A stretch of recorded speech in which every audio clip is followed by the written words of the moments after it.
Hi there, I'm Philip Heidson, the founder of Art of Procurement.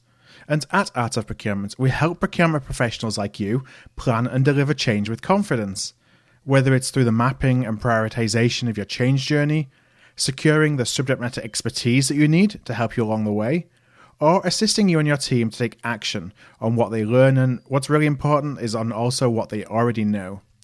And of course, a big part of what we do is this weekly podcast where we share strategies and tactics that aim to inspire and help elevate your change journey. I want to thank you for joining me today. Let's go straight into the show.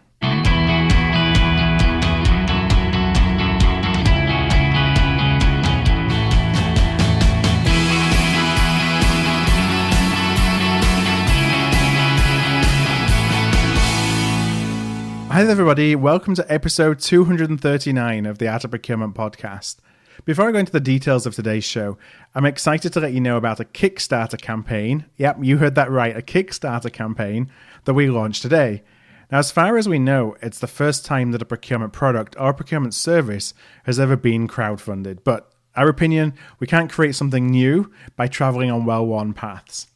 So I'm not going to go into all the details today. I'm going to give you a link at the end where you can go and check out a little bit more details. But I do want to share just a couple of things. The product itself that we're building is called the 60-Minute Catalyst.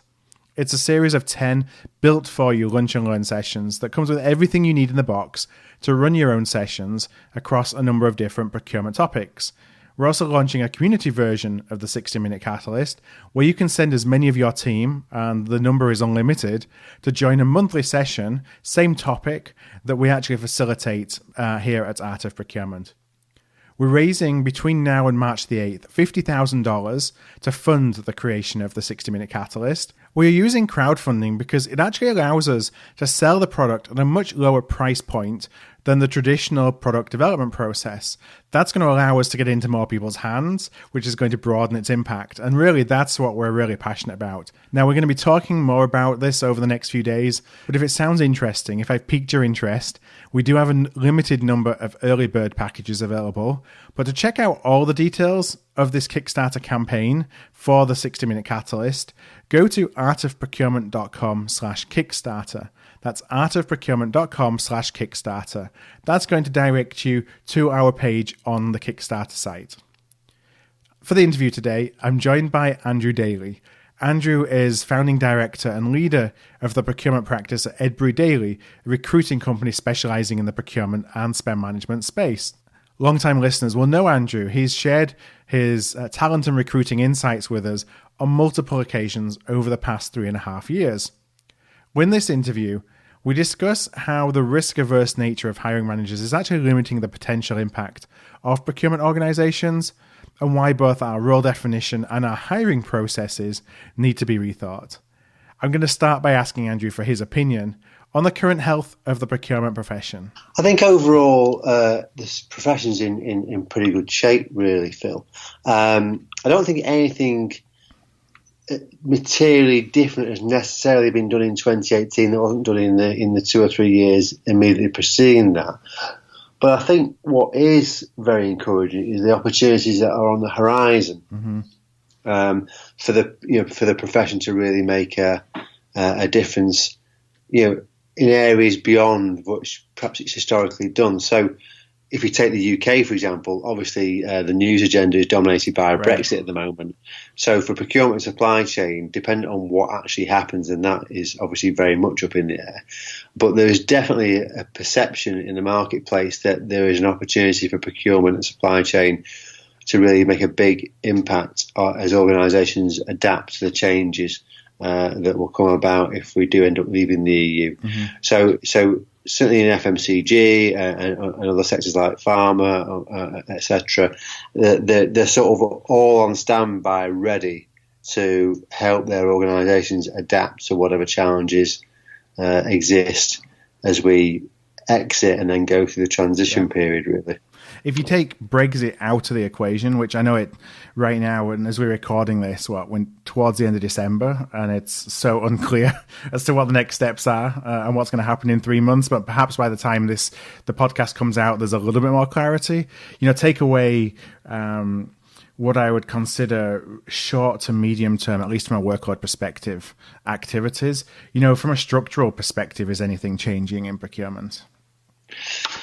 I think technology is the big the big sort of factor to consider here. Obviously, it's something we're very passionate about in our organisation, and so technology and the power of the technology and the latest generations of software that's coming out. And it seems to me there's almost like a step up every 2 or 3 months in what can be done.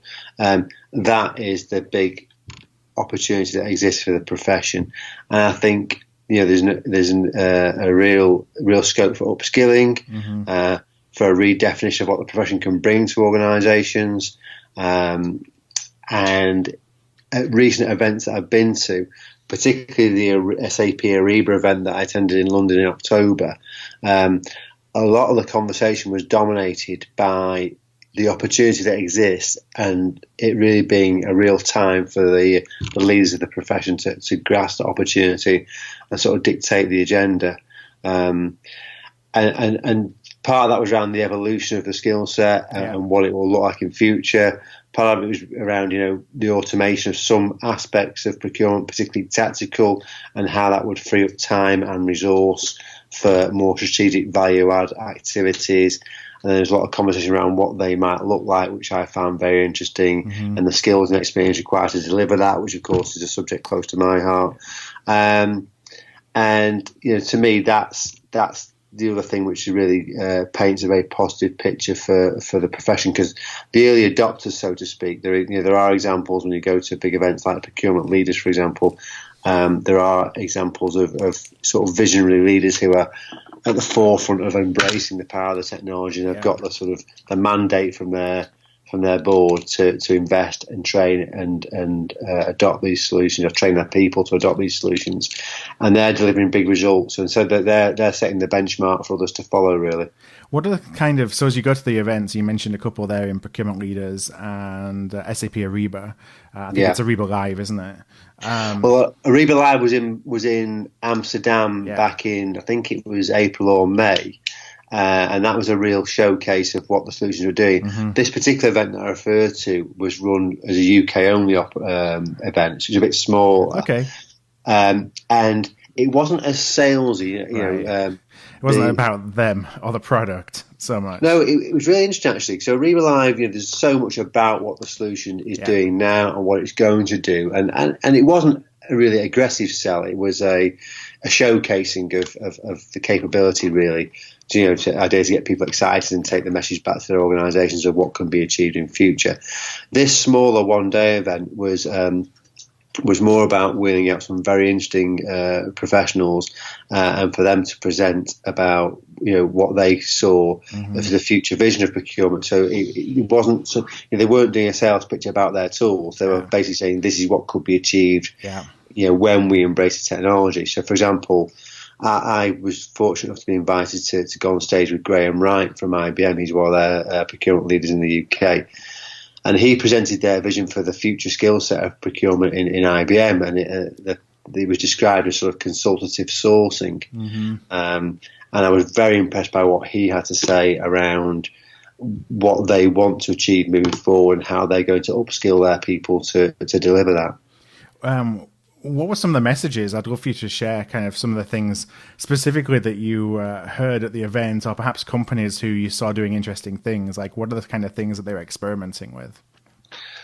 Well, this IBM one, which I was involved in, was perhaps the best one for me to give you an example of. So, again, they talked about a lot of tactical activities being automated. And focus on the value add and talk about what that would be. And so really, this consultative sourcing, to me, the essence of it is really moving on from what we've always talked about, stakeholder engagement, stakeholder relationship management, taking that on a stage really to business partnering, whereby there's just a shift in an emphasis of the relationship. And that then facilitating more strategic activities like supplier collaboration, like seeking out innovation from the supplier base, and perhaps developing a broader view of the commercial impact of procurement's activities rather than being siloed within an individual department. So what that meant was that, the people would be supported by training and development to give them that broader base and to give them the softer skills to develop the business partnering thing, but also sort of almost like an entrepreneurial mentality. Just to give a very simple example, you've got a supplier who's got a game-changing piece of tech. They can supply you, or they can supply your direct competitor. Yeah. How are you going to make sure it's going to be you and not your direct competitor? Yeah. So that engages a sort of more entrepreneurial mentality, I think. Now, that wasn't specifically what IBM was saying, but that's my interpretation of what they were saying, or my slant on it, if you will. But one thing that I thought was fascinating was obviously IBM have got the Watson AI tool. So I think they'll be making great use of that. And one real example for procurement professionals to think about is if you were to be working for IBM in the procurement department, and you think about the size and scope of that organisation globally, so they can use the Watson tool almost to be your personal watchdog for opportunities within the organisation. So you might log on to what we used to call an intranet, but your internal sort of career site within IBM, and the AI tool is capable. Watson is capable of presenting you with opportunities that might really give you career progression within the organisation. And so you've constantly got Watson effectively doing this work and using AI, machine learning, etc., to really sort of take all the legwork out of keeping an eye on potential opportunities. Now, an organisation the size of IBM, that could really open up all sorts of opportunity. It could increase geographical mobility, give people chances in different parts of the organisation, also bring people from other departments into procurement, bringing different skill sets. And I just felt that was incredibly powerful for people development, but also, as I am my world, hugely sort of powerful when it comes to staff attraction, talent attraction, and staff retention. In a market for competitive skills, developing people on this line of consultative sourcing, the next generation of procurement, and constantly giving them opportunities to further their careers internally. That would be great to keep people, but also if you're able to go and say to somebody at interview, this is what you'll get when you join IBM. I just thought that was, I just thought that was the best vision I've seen so far of the future of procurement, and also really backing up what a lot of procurement leaders talk about, but their actions don't always back up the words around prioritising talent. Yeah. I was going to ask you as well, and it's a nice segue into that. You talked about soft skills, and I know that we talk a lot about that on the show, of skill sets for the future of procurement and how we need to evolve. And one, I'm interested in kind of your view of that as well, and your experience in some of those skills that are necessary, but also kind of backing onto that. Like, does that desire or vision for those skill sets match the reality of what procurement leaders are actually asking for? If I rewind back to when I first started recruiting procurement people in the late 90s, Phil, the top of the list in those days was always stakeholder engagement skills, and the second was usually some sort of category expertise. And going back then, the negotiation skills were still, really high up on the agenda. But I don't think stakeholder engagement has ever really shifted far from that top of the list for most hiring managers, because of the value and importance of it when it comes to sort of extending procurement's influence across an organisation. Yeah. And I mentioned before about business partnering, so I think that's what it's going to evolve into. So we need to develop even greater influence over, budget holders and such like in the organisation. It's always been there. It's always been a challenge to find people that can really adapt to new cultures of organisations and make a big impact in that area. And so it's always been a skills shortage, or perceived skills shortage for the profession. And I don't think enough training and development is done to support the evolution of that particular skill set personally. Do you think that how can somebody show or demonstrate that they can work across cultures and they can work across industry? Because a lot of folks I see hiring people, that they really only want to hire people from their own industry, and that one, limits the available talent pool, but two, really discredits some of the diversity of thought and experiences that someone from the outside may have. But it's hard sometimes to demonstrate that, I am flexible and I can just apply my same transferable skills to any industry. It's very difficult to demonstrate that. And I think that actually comes back to the mentality of the hiring manager and the HR professionals involved. I mean, if you look at some of the organisations that really recruit well, they put a greater emphasis on transferable skills over the obvious box ticking exercise. So to give a very simplistic example, the simplest recruitment model in the world is go and get the person doing the same job for the competitor down the road and pay them a bit more. And that, from my personal perspective, is irritatingly prevalent in the marketplace. Mm-hmm. I love it when a hiring manager says to me, look, I want to bring somebody in a bit different. I want to bring somebody different to what I've already got. We need a fresh injection of ideas. But, people are generally quite risk-averse in hiring and look for the person who's going to hit the ground running quickly rather than the person who perhaps might take a little bit of time to adapt to a new industry or organisation or category, but longer term, because they're bringing different ideas and expertise, will contribute more. Yeah, and in different ways. Yeah, indeed. So unfortunately, I think it comes down to the risk-averse nature of hiring managers wanting to just take that sort of perceived safe bet. Yeah. Now, other things that that hiring managers can do to minimize that risk, that propensity to risk, as they're looking for candidates, that doesn't just suggest that they're going to go through the well-trodden path. Like, how do you help hiring managers think a little bit more out of the box in terms of the kind of candidates to look for? So I think one of the challenges around hiring, sort of having a different mentality for hiring, coming back to the hiring managers, because this move away from this very one-dimensional, safe bet sort of mentality of hiring the person who does the same job for the competitor down the road. And it comes down to the hiring manager realising that where the value is. Yeah. So when I get a chance to have that conversation with the client, it's usually at the very, very start of a recruitment process where you're able actually to influence the thinking rather than, sometimes people come to us because they've tried their internal team or they've tried advertising, they've not found what they wanted, and so they think, okay, we'll try this recruiter. These people seem to know what they're talking about. But actually, if you start at the very beginning and scope out a role effectively, then that can make a big difference. So I think I mentioned to you previously, we've got a case study that we're quite proud of at the moment, and it was a hire that we made for a FTSE 250 company, and the thing they did really well was they came to us before the role was even signed off. Now, they wanted to make an appointment in procurement tech. It's around their use of data and particularly developing a spend analytics strategy. And what they did really well was they came to us with a concept of what they wanted to achieve.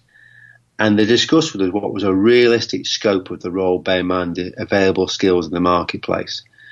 And then we talked about what skills and experience were realistically available to me in the sort of ballpark figures they had in mind for the salaries. And we talked about the geographical spread, and we talked about the supply and demand, and we talked about what it would take to actually attract somebody into this role. And throughout that conversation, we were then able to sort of debate the relative merits of somebody doing a data job outside of procurement versus somebody who's been in procurement and perhaps has got a different background. And we debated 3 or 4 particular types of profiles. And then when the hiring manager who contacted me went back to his stakeholders and HR internally, he was able to have that conversation armed with accurate information about the job market, so that when they decided what they wanted, they'd weighed up all the options and they had a preferred channel and they had a sort of second choice type channel, both of which had their strengths and weaknesses. But they really explored the possibilities, and that opened their mind a little bit to taking people from less obvious backgrounds who might bring different skills. And ultimately, we took somebody from outside of the profession altogether. He'd had some exposure to procurement, but he was a data scientist who'd worked in a variety of different sort of business areas within his previous employer. And that was quite a departure for them to not hire somebody who'd worked in a dedicated procurement team previously. But what they tell me is he's doing a great job. They're very pleased with the hire. But that all started right at the very beginning of the process by really just trying to understand what their options were and opening their mind to various different types of backgrounds. Yeah, it's like thinking about the outcomes. We do that in the services side of procurement and selling procurement services. You're always thinking about outcomes, but I think you think about that less in hiring because you look at it more as a job spec. and work to be done rather than what you're trying to achieve from it. And it sounds like they really went from the off saying, this is what I want to achieve. Now let's work backwards and find the kind of person that will help us do that. Yeah, indeed. You talked about how tight the procurement technology market is for hiring. And I know that that's a theme within your the latest Procurement and Spend Management Insider guide that you put together. And I'm going to link to that in the show notes at the end of the episode so people can go and take a look. Is that where the money's going right now? It's starting to, yeah. It's starting to. So I can fit organisations broadly into two camps, and I'd include both the consultancies and the solution providers in this sort of definition. Mm-hmm. So on the one hand, you've got some organisations that have recognised that the skills shortage and have really sort of raised the game with the recruitment, and part of that has been a willingness to pay top of what we might consider to be market rate, or in some cases even beyond that, because they recognise that lack of resource, lack of people, is a constraining factor in growth. Yeah. So they've taken the view that we need to do this, otherwise we're not going to start to be able to service these hard-won clients that we're acquiring. And then you've got those organisations that haven't reached that point yet, that are still sort of constrained by their traditional internal salary bands, and that's making it difficult for them to recruit certain skill sets, or possibly also recruit, the very top end of the sort of talent pool. And actually, we've done some research work for 2 or 3 of the vendor providers this year, whereby they've realised that their salaries are a little bit out of kilter with the marketplace. And one of the reasons why they've realised that is because they've lost people to direct competitors who've gone and got paid a lot more elsewhere. And they're fearful of not only not being able to recruit replacements, but also possibly losing more valued staff. Right. So they've asked us to really sort of benchmark what is actually realistically getting paid in the procurement tech market at the moment. And it's not made for pretty reading for some of them. But that's seen in the consultancy markets as well. I think in the corporate, the end users, it's still the demand is still growing at a slower pace, shall we say? Because a lot of those guys are able to lean on consultancies and vendors to support them in their transition. But you start to see more and more roles get hard for internally, albeit the growth is not quite as quick as I would like, obviously. Mm-hmm. But the money's not jumping up to quite the same extent yet, because those jobs are so few and far between. There's actually people are sort of really keen to get those jobs when they come on the market. So money's not always the deciding factor in those sort of decisions for those people going for those jobs. But to answer your original question, there's certainly salary growth in solution providers and some of the consultancies. Yeah, it's interesting that from a practitioner perspective, like it shows perhaps the trends with the adoption of technology. The adoption of technology is still generally pretty low, except for those organizations that you've either got those that are dipping the toe in the water, which aligns with, the roles that do come on board are interesting when they do come about, but they're kind of few and far between as people are experimenting.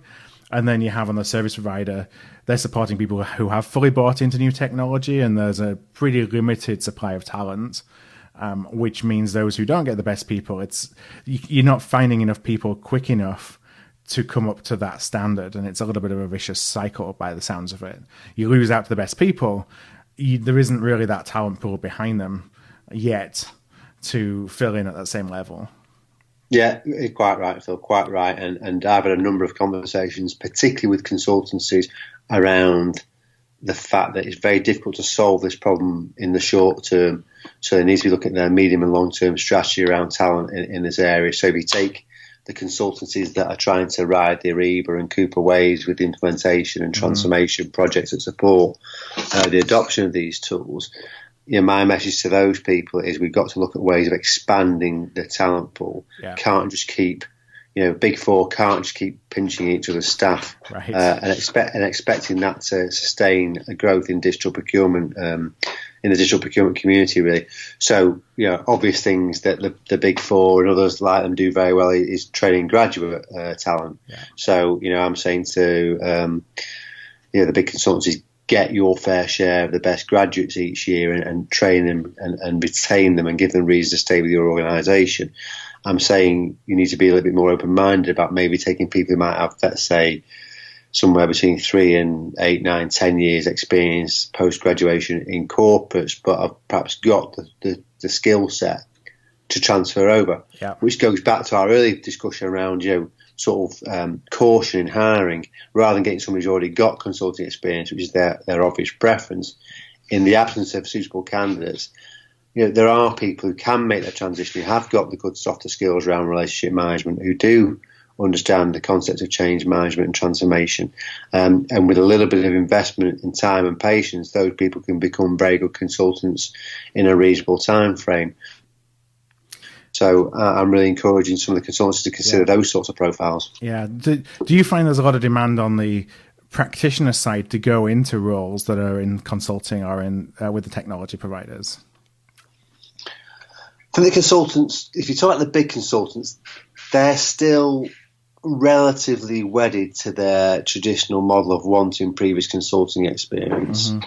But certainly some of the conversations I've had, particularly very, very recently, almost like in December this year, a couple of them are sort of starting to see my point of view and starting to recognise that it's going to constrain their growth if they don't start to look at different channels of hiring people. We've actually had some real success already with some of the solution providers.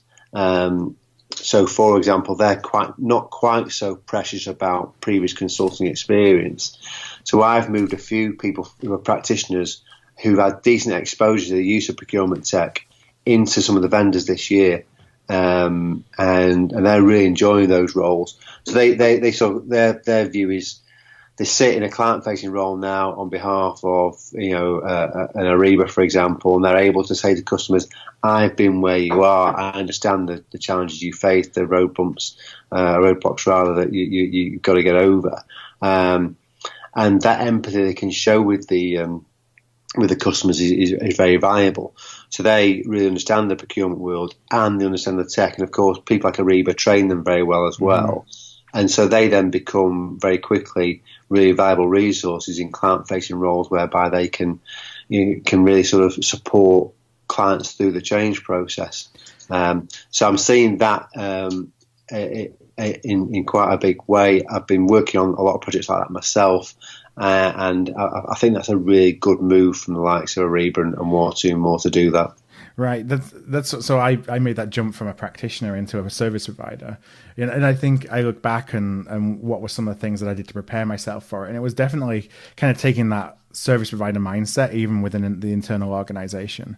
So you stop thinking about yourself as a procurement professional as more as, I own a business within a business, and I'm going to start thinking that way. I think that's something that, at least in my experience, if you're wanting to make a move over to the service provider side, is something that folks look for. They look for the mentality, the ability to kind of switch quickly between different stakeholders, because you're working with different clients all the time. And it's just a little bit of a different pace as well, isn't it, when you make that switch?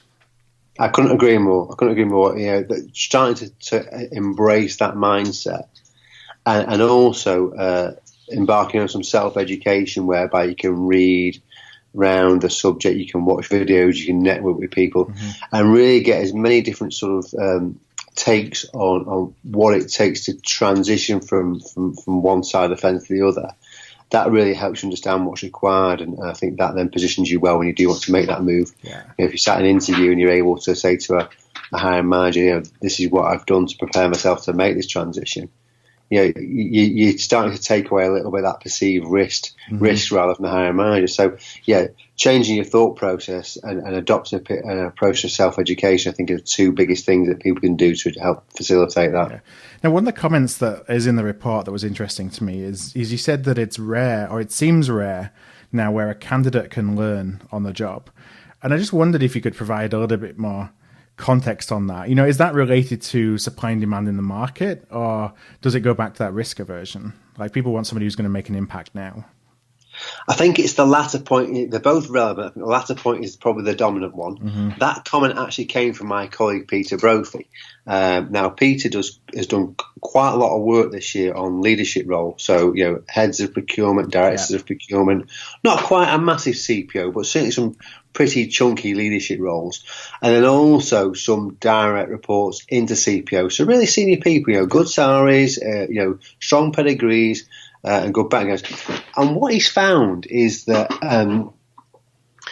what sort of backs up that point about not allowing people to grow into the role is that he's seeing a preference for people making sideways moves rather than that next step in their career on an upwards trajectory. Mm-hmm. And I do think that comes back to a degree of risk aversion. So if you take a director of procurement type job, there are so many people who have got impressive CVs, but they've not quite had that first leadership job. And of course, they aspire to. They get to a certain level where the next move needs to be that leadership job.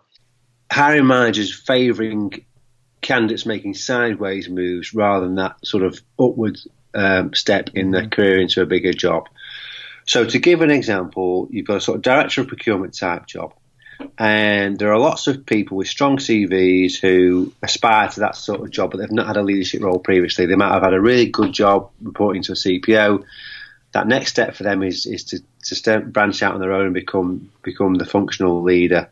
And there are a lot of people like that in the market who've got strong backgrounds, but hiring managers are sort of turning away from that sort of profile in favour of somebody with existing previous leadership experience. And then just to go on to a stage further with that, it's often the case that rather than maybe someone wants a bigger leadership job than the previous one they had, whether it be spend or the size of the organisation or whatever, however you want to measure the scope, they want somebody who's dealt with those sorts of dimensions previously. Mm-hmm. So it's somebody who's not actually going into a bigger job. It's just somebody who's ready for a new challenge. And so hiring managers are quite risk averse, and they're not wanting somebody who perhaps is going to take a bit of time to get to grips with a new job, but has got the ambition, desire, and maybe long term could be a great asset to the organisation. They're more favouring the tried and trusted sort of safe bet again. Right. And that's what Pete saw in a number of the senior roles that he had this year, and what prompted to make that point that it seems people can't learn on the job anymore. They can't grow into a role.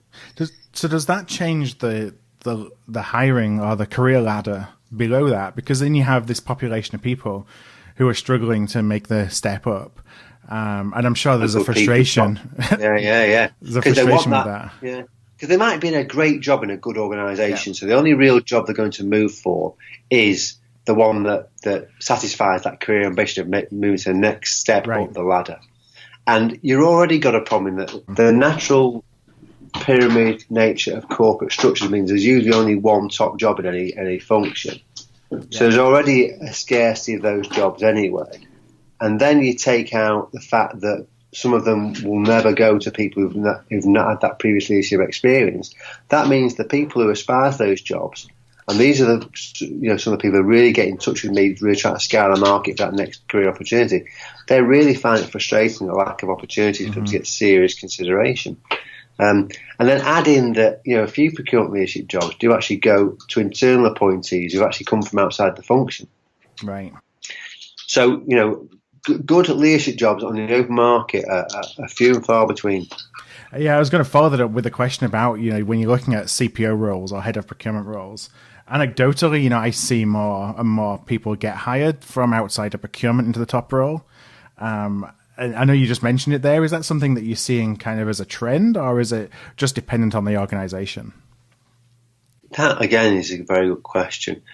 I think it has been a trend, which is there's certainly more of that around than there used to be, I would say. I can't really back that up with any data, unfortunately, Phil, but I think anecdotally, I do think that is something which I've seen more of. You'll see somebody come out of a senior finance role or similar.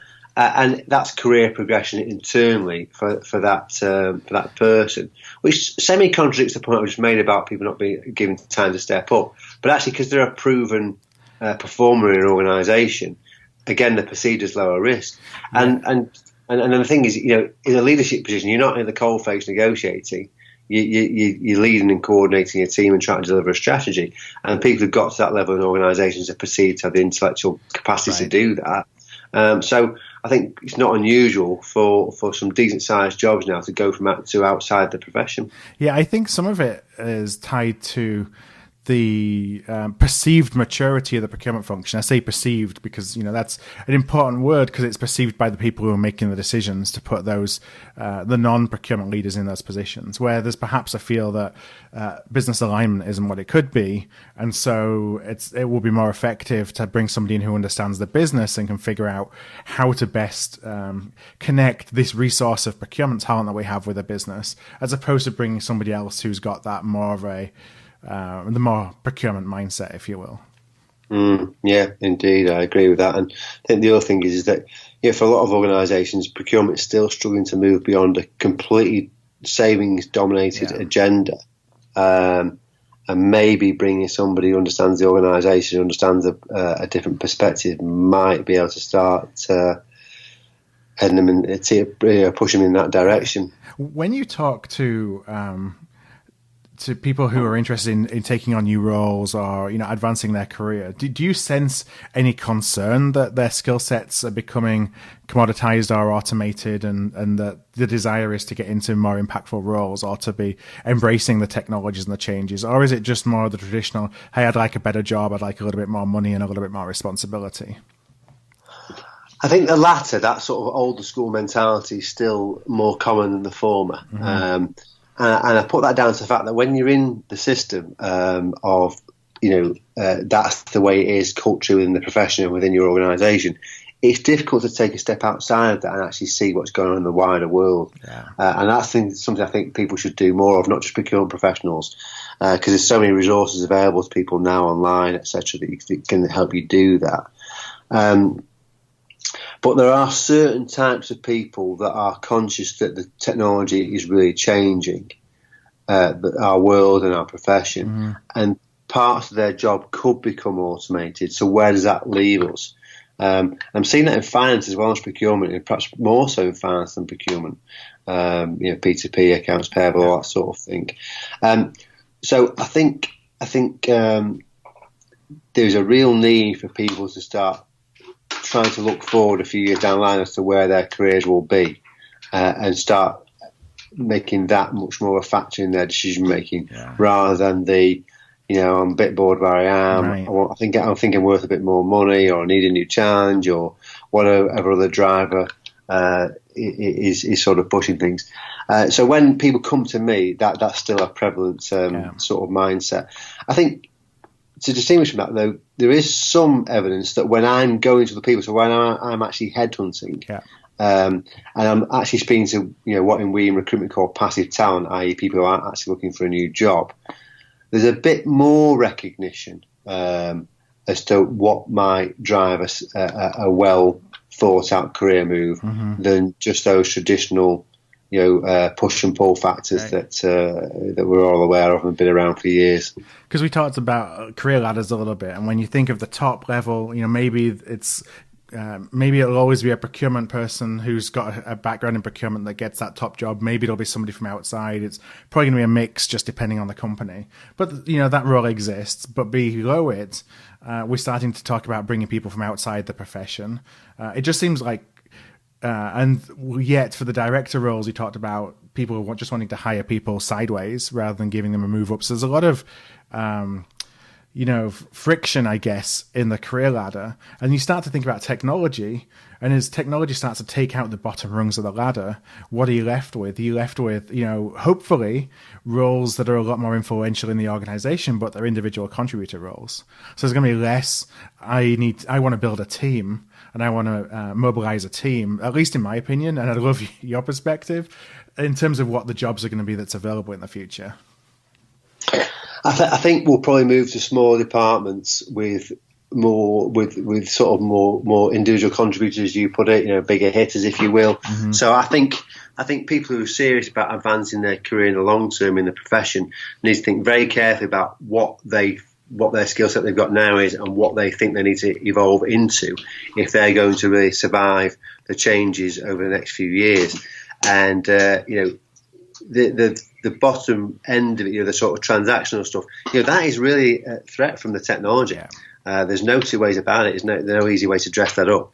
And so it's real emphasis. And I think the other thing is that at the moment, companies aren't investing in training and development like they used to. So I don't know if you read the Deloitte CPO report from earlier this year, but there's really alarming stats in there about the lack of investment in training and development. So my message to a lot of people is, look, the resources are out there. You need to really push yourself to decide what you want to do, get yourself a plan together, and dedicate the time, which is part of the challenge when we've all got busy lives, but dedicate the time to some self-improvement and self-education, because there will come a point whereby the top organisations, move towards a sort of model that I mentioned with IBM earlier on in the conversation, whereby it's a more sophisticated procurement professional with a wider range of skill set and a better knowledge of what technology can do, who wants to deliver more value to its stakeholders. And I think that's the message from the Ariba event, which is where procurement should be heading. And if you want your career to survive that transition, then you've got to start doing something about it.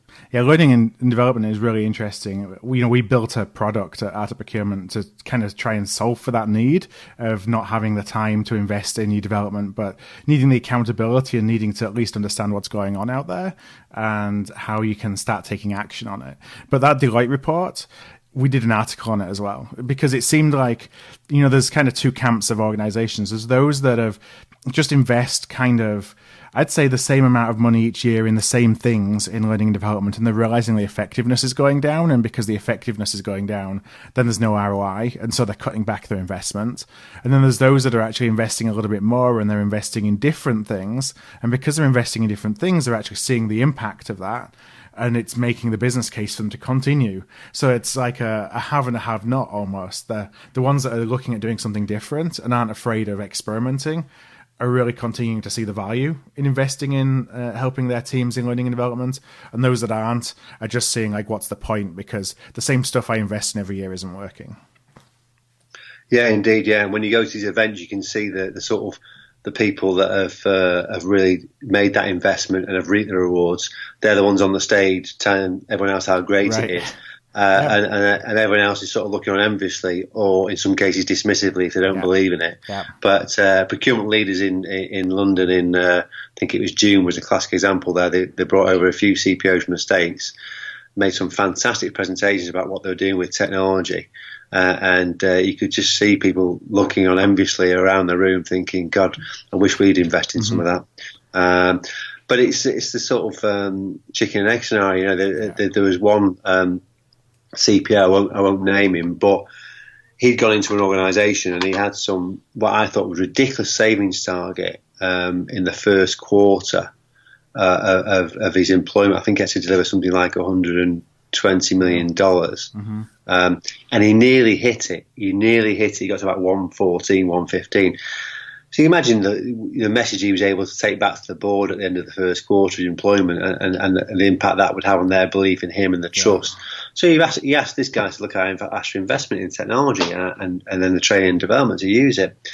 And so they did all that, and then they were able to deliver even more savings and more value. So the board loved him, and then he asked for some more investment in training and development and technology, and he delivered more results. And then got himself into what I call the CPO's virtuous circle, where he had that nice flow of trust, investment, and results that kept delivering more and more. And this is one of the reasons why this guy was on the stage, because he was an absolutely top flight CPO. And you thought, what some of the leaders in the room would give to have that level of backing from the board.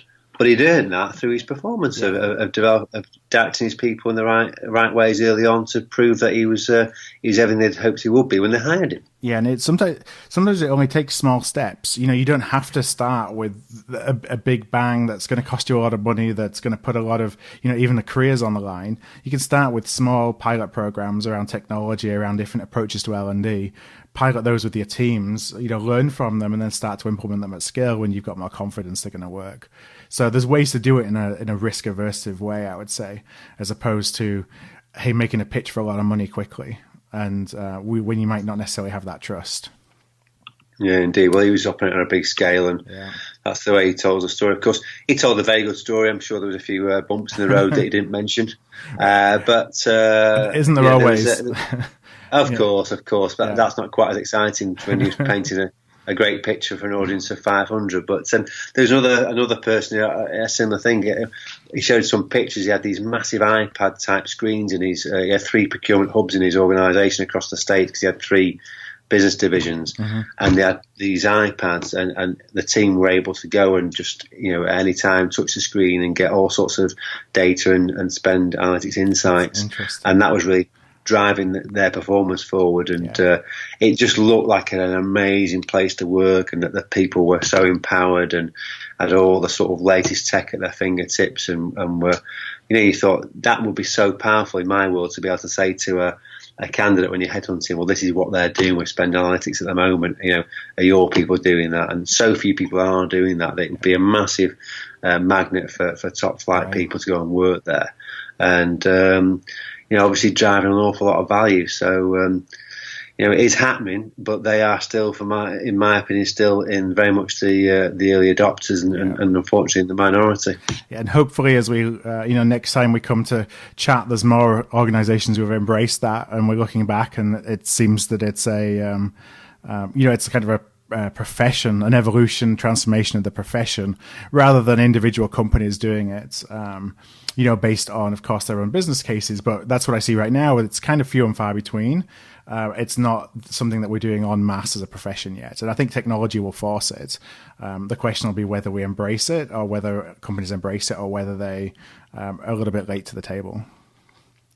Yeah, indeed, I agree. I mean, to me, it's all about the speed of change. Yeah. So at this present moment in time, if you think about the product adoption curve, the speed of change is still slower than certainly the solution providers would like, because of course they want their sales to go up. But I do think it's beginning to gather pace, and I do think it's sort of unavoidable. And companies want to overcome the barriers like legacy systems to actually achieving this. And I think we'll get to a point whereby those that don't will get left behind. But the interesting thing to observe will be the speed of change, and it usually accelerates. I think it's picking up, but I think accelerating. If it's to describe it as it's accelerating already, we'll probably be pushing it a little bit, really. All right, well, Andrew, I want to really appreciate you for your time today and your insights. I've loved chatting, and as in most of these, I could probably talk for a lot longer. But I know people have only got so much time to listen to the Art of Procurement, so I need to start wrapping up. I want to just ask you a final question, which is, if listeners would like to reach out, connect, learn a little bit more about what you do, where's the best place for them to find you? So our website is www.edburydaily.com, or you can follow us on Twitter, LinkedIn. We've also got another website called spendmanagement.co.uk, where we advertise a lot of the roles that we work on, so people can get me at either side of those. Email address is andrew@edburydaily.com. And just really to sort of mirror what you just said, Phil, I'm very grateful for you inviting me to come and talk. Really enjoyed it. Hope it's of interest to the audience, and I hope we can do it again soon. All right, great. Well, what I'll do is I'll include all the links in our show notes today, so nobody has to write it down while they're driving. Those are going to be at artofprocurement.com. Just search for Andrew Daley, and today's episode will come up with all the show notes, the links, along with the last couple that we did as well. So again, just go to artofprocurement.com, search for Andrew Daley, and today's show notes, you'll be able to find them pretty easily. So with all that being said, Andrew, just want to thank you one last time for joining me today. Thanks, Phil. Cheers. Hi there. I want to thank you for tuning in to today's podcast. You can check out all of our back catalogue at artofprocurement.com/podcast, where you can also subscribe to our newsletter to make sure that you never miss an episode. And if you found value in today's show, I'd love if you would tell a peer, or perhaps go and rate and review by going to artofprocurement.com/review. Word of mouth really is the best way to help the podcast grow, and if you're able to do either one of those things, I would truly appreciate it.